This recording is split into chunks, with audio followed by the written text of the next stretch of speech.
Kablami! Okay guys, so I'm giving you the tools on what you need for this 30-day How to Keto Adapt challenge. Now, this is also just for the lay crowd. People who are not a part of my challenge, they can just use this information in this quick sneak peek. It's a snippet video, right? It's an impromptu. I'm just giving you guys a little kind of a lead on some of the subjects that I will cover more in depth and more methodical, more organized. So when you get the content, it will be the most incredible content that you'll ever get out on the minutia of the internet of garbage. Yes, people keep trying to make keto easy. If it were easy, everybody would have the business, but they don't. This is not genetics. This is epigenetics. So let's get into what you need for the challenge and in general. You need your electrolyte balance. So we start with some nice Himalayan salt. Yes, you need Himalayan salt. Now some people prefer Celtic or Celtic salt. I prefer the Himalayan pink salt, which has more magnesium, which is so beneficial when you do this ketogenic protocol. Our soil is depleted of magnesium. We don't have a lot of magnesium rich foods, so we've got to get our magnesium in every way we can.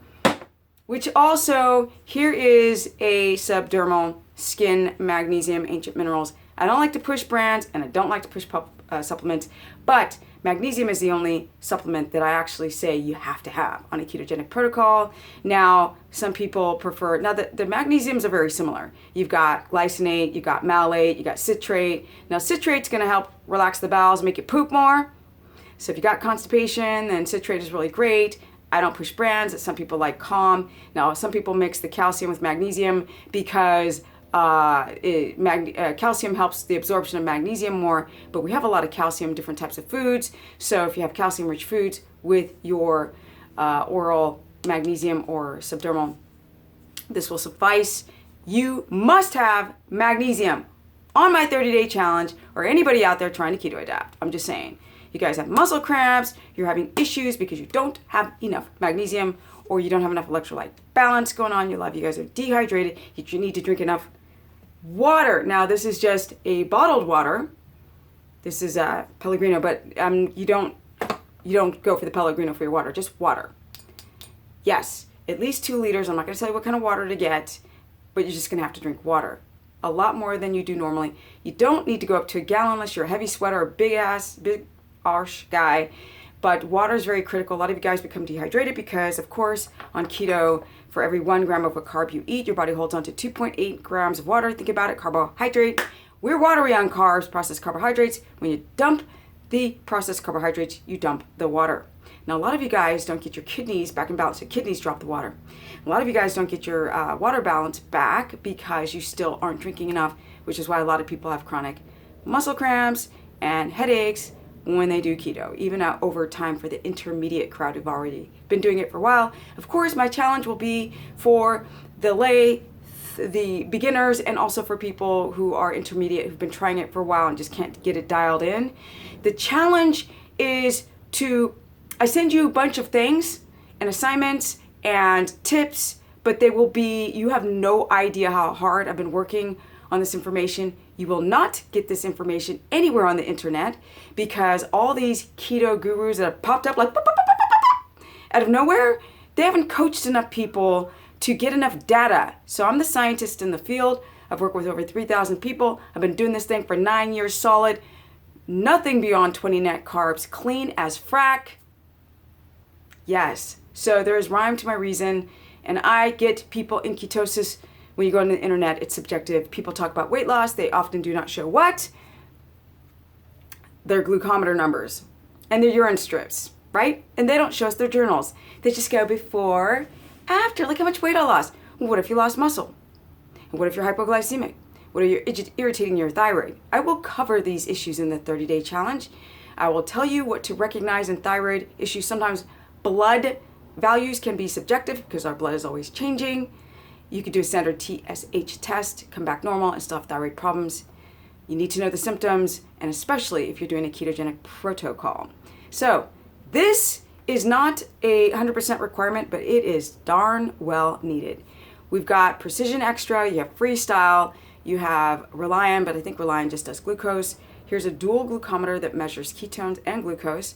I'll explain to you guys how to use the darn thing in every way. It is so important that you use this glucometer with what? A journal. A journal, bullet point is a requirement. I will go over these things again, but this is just a sneak peek, even though it's getting up to be 5 minutes. Gosh darn it. I'm gonna have to put this on YouTube. And the content that the 30-day challenge people will get will be beyond measure, more than this video. I'll go into depth on these different types of things that are required when you do this ketogenic protocol. There's a lot that you need. And there's a lot of little indications and things that you have to consider when doing a ketogenic protocol, because it is not easy. Y'all do this for weight loss. You need to do it for your health, because if you're healthy, then the body will fix the leptin resistance, fix your pancreatic issues, your hypoglycemia, your insulin resistance, your reactive hypoglycemia. There's all different things that you can balance, but you need to do it a correct and safe way, or more safe way, because there's no perfect safe. It's up to you and the discipline that you guys put out to do this the right way, which is the safe way, of course. Not Safeway, the supermarket. But yes, I digress. You don't hear people talk about these keto gurus talking about being careful on how much protein you take in, the fat, gallbladder, if you have a gallbladder issue, what symptoms to look for if you are having a gallbladder issue, and how to deal with that. Do you detoxify or not? I'm going to give you guys a lot of instruction on how to do this challenge. Now, the challenge winner will be able to do consultation with me, and I've got a lot of incentives for you guys to do this challenge. And with that said, I think I should peace out. To pre-register your email, you can go to stephanieperson.com. You click on the details on the cover page. I do not know why some of you guys don't see that. They're like, I don't know where to sign up. It says click for details in big banner. So go to stephanieperson.com. I still am doing consultations. I will stop soon. I've been saying that for a minute. I also have some meal plans, and you can also go to my Facebook, which is Stephanie the Business Person. As you guys know, I've been doing this for 9 years, work with 3,000 people. I'm strict as frack, and I get people into ketosis, no joke. And my ass is almost 50. I'm just saying. So if you want to learn more about anything, you can go to stephanieperson.com, or you can just join the challenge. It's going to be epic. You could either do the challenge to actually win this consultation with me, or you could just use it as an accountability challenge, or some people can just use it for the information, because every day you're going to be emailed a shite load of information that you will not see on the internet and that you haven't seen in any of my videos.